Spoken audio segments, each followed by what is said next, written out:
There's a ton of misconceptions about aperture and ISO as they pertain to landscape photography, but these two settings are absolutely crucial when it comes to capturing crisp, clean, professional-looking landscape shots. Now, whether you're somebody who has been shooting for years, but you still struggle to create worthy images in the field, or you're someone who is still just figuring out how to use manual mode, let me talk to you about aperture and ISO in today's video. I'm going to cover some of the common mistakes and misconceptions that I see across the landscape photography community, especially including here on YouTube. Now, first things first, you are likely way overcomplicating your selection of both of these settings. If you give me a camera, put me blindfolded, take my blindfold off in a random scene, I will spend less than 10 seconds thinking about the camera settings I'm using because I've got a framework that is just so obvious and simple that it's going to make things really easy to choose. It's almost silly how easy it is. I want to help you achieve this level of understanding in this video, so I'm going to talk you through exactly how it works. Now, let's talk about aperture first. For those of you who don't know, your aperture controls the aperture blades of your lens, essentially causing the blades of your lens to open further or to close down. A wider aperture, which is indicated by a lower number like f2.8, means that the blades are open, which can result in images with more background blur, which can ultimately help the subject stand out from the background. Now, the opposite's true with a narrower aperture, which creates a scene where more is in focus and you have a less blur in front of or behind the focus point. While those low apertures are ideal for portraits or wildlife, where we do want to blur the background and help the subject stand out, the higher apertures will give us more in focus in a single shot, which is often viewed as much better for landscapes. Additionally, the wider aperture gives us more light, while the narrow aperture lets less light in. Now, many photographers use those really narrow apertures to get more in focus in a single landscape shot, and a lot of people use something called hyperfocal distance, which essentially tells you the distance at which to focus your lens at a certain focal length and aperture to achieve acceptable sharpness across the image.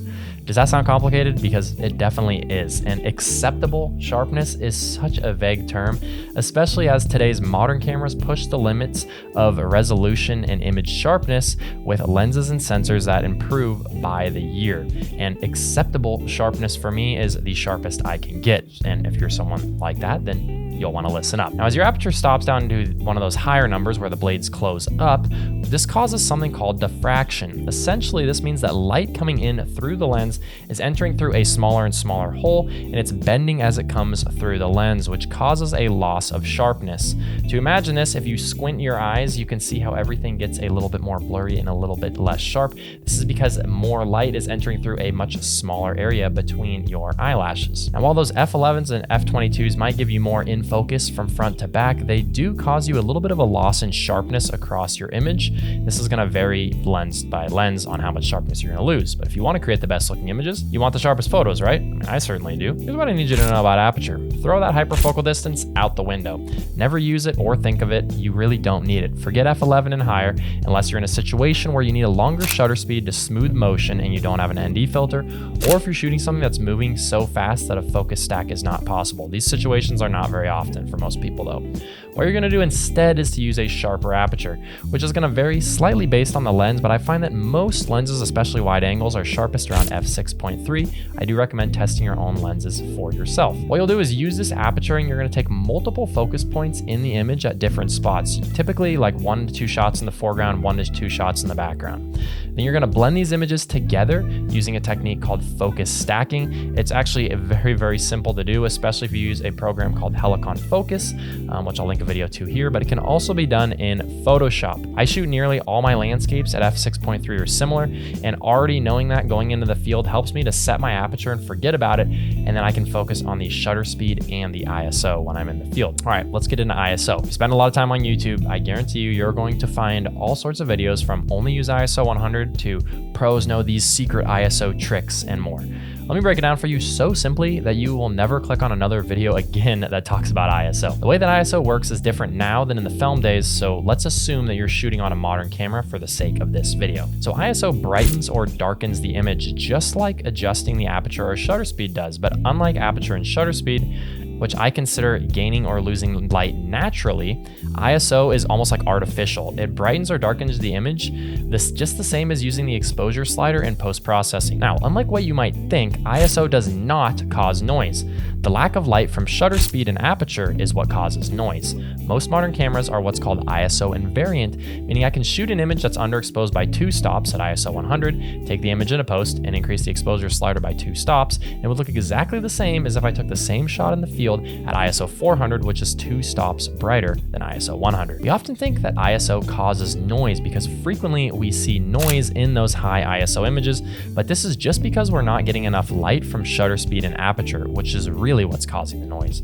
For that reason, you should not be scared to increase the ISO, but you should also be cautious to gather as much light from shutter speed and aperture as you possibly can. Now, auto ISO also seems to be quite a hot topic on YouTube amongst creators, and I'll tell you why I wouldn't use it. The people you're watching on YouTube are experts, and auto ISO is fine for someone who has a full grasp on adjusting their settings. But if you're watching this video and you've made it this far, I'm guessing you're not a total expert, which is definitely okay. You're in the right place. If you don't fully understand aperture, shutter speed, and ISO, auto ISO is going to cause you major problems in the field.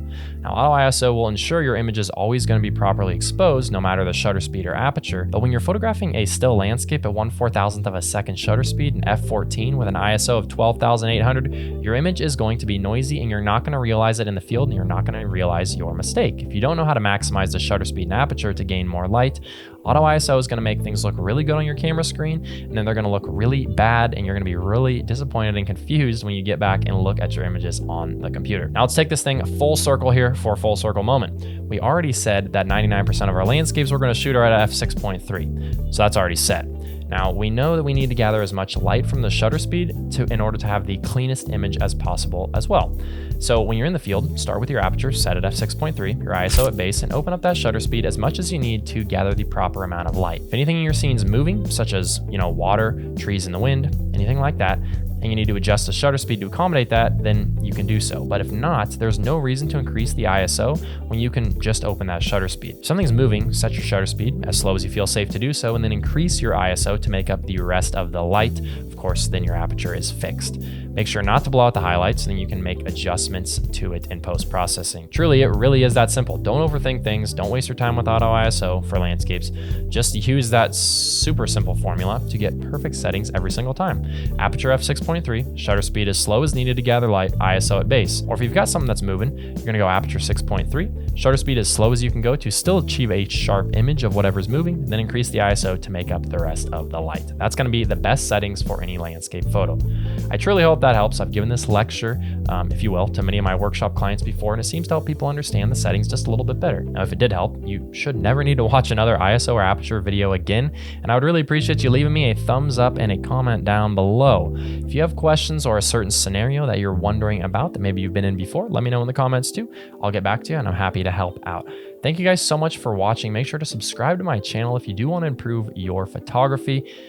As always, this is Austin Jackson, and we'll see you guys next time.